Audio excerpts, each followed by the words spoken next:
បន្ទាប់ពីធ្វើឲ្យមហាជនរិះគន់សារជាថ្មីពេលនេះលើបយ៉ាចេញមុខឆ្លើយតបទៅកាន់អ្នករិះគន់យ៉ាងដូចនេះប្រិមិត្តជាទីមេត្រីអ្នកនាងលើបយ៉ាត្រូវបានមហាជនរិះគន់ជាខ្លាំងរួចម្ដងហើយទាក់ទងទៅនឹងការតាំងខ្លួនក៏ដូចជាស្លៀកពាក់និងសម្ដែងនៃកាយវិការថាខ្លួនជាអ្នកមានបារមីជាពិសេសបានតាំងខ្លួនថាខ្លួនឯងគឺជាព្រះនាងឥន្ទ្រទេវីដែលជាព្រះវរក្សត្រដ៏ឆ្នើមរបស់ខ្មែរកាលពីសម័យដើមដែលសកម្មភាពរបស់អ្នកនាងលើបយ៉ាត្រូវបានមហាជនធ្វើការរិះគន់ជាខ្លាំងនិងជាពិសេសនោះគឺច្បាប់បានហៅទៅធ្វើកិច្ចសន្យាឲ្យបញ្ឈប់រាល់សកម្មភាពដែលធ្វើឲ្យប៉ះពាល់ទៅដល់ព្រះមហាក្សត្រខ្មែរហើយពីធ្វើកិច្ចសន្យានិងធ្វើការសុំទោសជាសាធារណៈរួចមកលើបយ៉ាក៏បានស្ងប់ស្ងាត់អំពីសកម្មភាពបែបនោះមួយរយៈប៉ុន្តែយ៉ាងណាមិញនោះស្រាប់តែនៅក្នុងរយៈពេលប្រហែលថ្ងៃនេះអ្នកនាងលើបយ៉ាបានទៅខេត្តសៀមរាបក៏បានស្លៀកពាក់នៅសម្លៀកបំពាក់បុរាណហើយថតបង្ហោះនៅវីដេអូថ្មីដែលមើលទៅគឺស្រដៀងទៅនឹងសកម្មភាពរបស់អ្នកនាងកាលពីវគ្គមុនជាពិសេសនោះអ្វីដែលធ្វើឲ្យមហាជនចាប់អារម្មណ៍ជាខ្លាំងទៀតនោះគឺនៅក្នុងឈុតមួយដែលជាឈុតរបស់ព្រះមហាក្សត្រខ្មែរគឺព្រះនាងឥន្ទ្រទេវីដែលសកម្មភាពបែបនេះធ្វើឲ្យប្រិមិត្តនាំគ្នាចូលទៅខមមិនប្រងព្រាតដូចជាថាចាប់ផ្ដើមទៀតហើយអត់រៀងនិងអ្នកខ្លះទៀតថាលើបយ៉ាចេញមកផ្លាយទៀតហើយបាទក្រោយពីមានការលើកឡើងរបស់មហាជនយ៉ាងដូចនេះធ្វើឲ្យអ្នកនាងលើបយ៉ាចាប់អារម្មណ៍ហើយក៏បានធ្វើការឆ្លើយតបនៅក្នុង live ដោយអ្នកនាងបានធ្វើការបកស្រាយថាដែរអ្នកនាងស្លៀកពាក់និងតុបតែងខ្លួនបែបនេះក៏ព្រោះតែអ្នកនាងចង់បង្ហាញពីវប្បធម៌របស់ខ្មែរជាពិសេសបើសិនជាលើបយ៉ាមិនយកមកស្លៀកឬក៏ក្រងទេវានឹងកាន់តែលុបបំបាត់អញ្ចឹងការដែលលើបយ៉ាយកមកស្លៀកនេះគឺมันមានខុសឆ្គងអ្វីទេហើយវាក៏ជាការស្រឡាញ់និងចូលចិត្តរបស់លើបយ៉ាហើយចំពោះរឿងមួយទៀតដែលកាលពីមុនលើបយ៉ាស្លៀកពាក់ក៏ដូចជាតុបតែងខ្លួនហើយតាំងនាមថាខ្លួនឯងគឺជាព្រះមហាក្សត្រខ្មែរគឺព្រះនាងឥន្ទ្រទេវីនោះលើបយ៉ាសូមធ្វើការឆ្លើយតបទៅវិញថាពីមុននោះគឺមិនមែនជាលើបយ៉ានោះទេដោយត្រង់ចំណុចនេះអ្នកនាងលើបយ៉ាថាកាលដែលអ្នកនាងតាំងខ្លួនថាជាព្រះនាងឥន្ទ្រទេវីនោះគឺមានគេចូលរូបទេមិនមែនជាខ្លួនរបស់លើបយ៉ាផ្ទាល់ទេហើយមួយទៀតលើបយ៉ាសូមធ្វើការបកស្រាយទាក់ទងទៅនឹងការអុជធូបដែលនៅក្នុងវីដេអូតែងតែឃើញលើបយ៉ាអុជធូបបន់ស្រន់នោះគឺដោយសារតែលើបយ៉ាអុជធូបនោះគឺក្នុងចេតនាមួយគឺបន់ស្រន់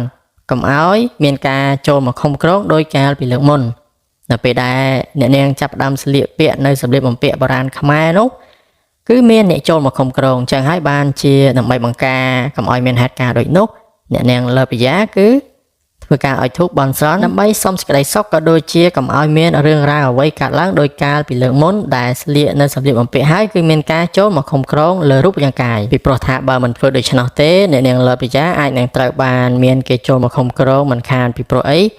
រូបរាងកាយរបស់លើបយ៉ាគឺងាយនឹងគេខំក្រងណាស់មួយទៀតលើបយ៉ាសូមនិយាយដល់នៅពេលដែលគេខំក្រងនោះគឺលើបយ៉ាមិនចង់ទេប៉ុន្តែមានគេខំក្រងដែលចូលមកធ្វើឲ្យលើបយ៉ាសម្ដែងនៅកាយវិការក៏ដូចជាអត្តចរិតប្លែកៗនោះសម្រាប់លើបយ៉ាផ្ទាល់ខ្លួនឯងក៏មិនចង់ជួបដែរហើយលើបយ៉ាក៏មានអារម្មណ៍ថាភ័យខ្លាចផងដែរទាក់ទងទៅនឹង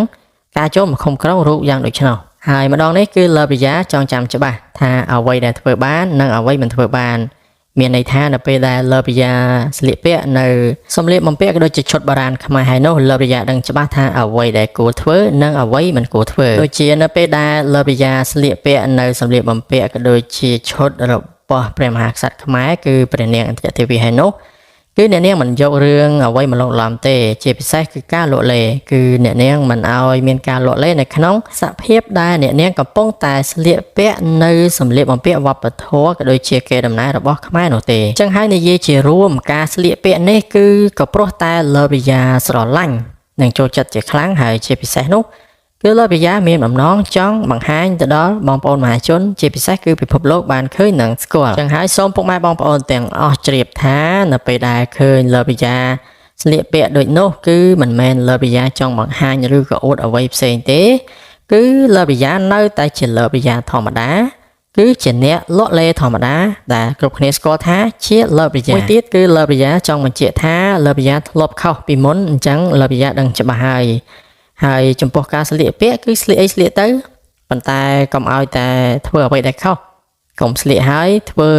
តាំងខ្លួនជាអ្នកនេះអ្នកនោះឬក៏ធ្វើប្រកាច់ប្រកិនធ្វើខ្លួនឯងចេះមន្តអាគមគេថាឬក៏បារមីអ្វីគឺមិនធ្វើទេលើបយ៉ាលែងធ្វើហើយបាទប្រិមិត្តដែលឡាយទៀតនោះលើបយ៉ាក៏បានបន្ថែមចំណុចមួយទៀតផងដែរជាទីចាប់អារម្មណ៍ ព គឺលើបរិយាបាននិយាយថាពេលនេះគឺលើបរិយាមិនចង់បង្ហាញឬក៏សម្ដែងអ្វីឲ្យបងប្អូនមហាជនបានឃើញទេគ្រប់យ៉ាងគឺលើបរិយាទុកដោយស្ងៀមស្ងាត់ដោយទុកឲ្យពេលវេលាជាអ្នកបង្ហាញឬក៏ឲ្យមហាជនជាអ្នកស្វែងយល់គ្រប់យ៉ាងដែលលើបរិយាមានឬក៏ធ្វើទុកឲ្យគេដឹងក៏ដូចជាឲ្យតម្លៃខ្លួនឯងប្រសើរជាងអញ្ចឹងចាប់ពីពេលនេះគឺលើបរិយានឹងមិនបង្ហាញឬក៏និយាយប្រាប់ឬក៏អួតអ្វីឲ្យគេឃើញទេគឺទុកឲ្យគេជាអ្នកស្វែងយល់និងដឹងពីតម្លៃរបស់លើបរិយាក៏ដូចជាស្គាល់ថាលើបរិយាជាអ្នកណាយ៉ាងណានោះហើយទុកឲ្យគេជាអ្នកស្រឡាញ់ចូលចិត្តនិងរាប់អានចេញពីចិត្តរបស់គេ